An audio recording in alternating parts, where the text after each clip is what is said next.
Gingiva is another name for gums. Attached or sometimes called marginal gingiva needs to be recorded. The amount of actual attached gingiva is the visible gum tissue minus the pocket depth as indicated by the white arrow.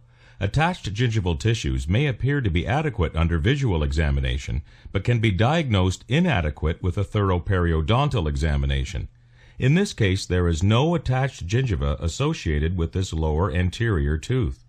The reason it is important to identify these areas is to prevent localized gum and bone recession.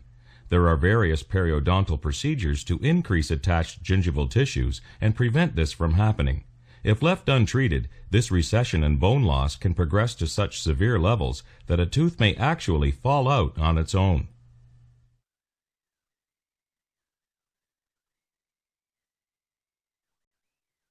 This movie shows how we can perform root coverage and treat recession with insufficient attached gingival in the area. The tooth roots are exposed and treated with different types of preparations, such as citric acid, to increase tissue attachment. A connective tissue graft is placed over the root areas. The gums are then moved higher up on the tooth and sutured into place, covering the root areas. A protective packing may then be placed. The attached gingival tissues heal and cover the area and roots. Connective tissue is harvested from the palate. It is the piece of tissue taken from the inner layer between the outside tissue and the palatal bone. Once removed, the incision line is closed with sutures and the area heals. Teeth may experience recession where the roots become exposed. This movie demonstrates a situation where some teeth have also lost their tough gum tissue or attached gingival. Attached gingival holds the gums firmly to the teeth and prevents calculus or tartar building up between gums and teeth. To treat this condition, the flap is reflected from the teeth. A prefabricated human graft tissue can be placed into the area.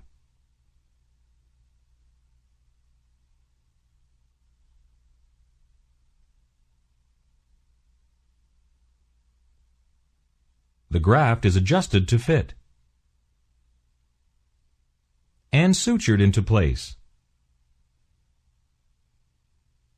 The flap is then repositioned back on top, covering the graft completely and sutured into place. With time, the graft will promote the growth of new tough gum tissue or attached gingival over the lost areas to the desired levels.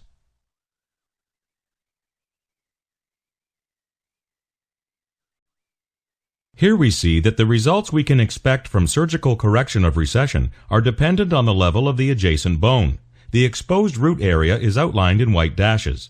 If interproximal bone height is normal, we can get ideal results. The lower the level, the less ideal these results are. When there is recession of the gums, the roots of the teeth are exposed. The roots are not as hard as the crown enamel. Improper brushing techniques, such as brushing side to side with a hard toothbrush, can cause abrasion of the tooth root. The toothbrush acts like a saw, especially if it is a hard toothbrush. These areas may become severe and cause more recession and severe tooth sensitivity.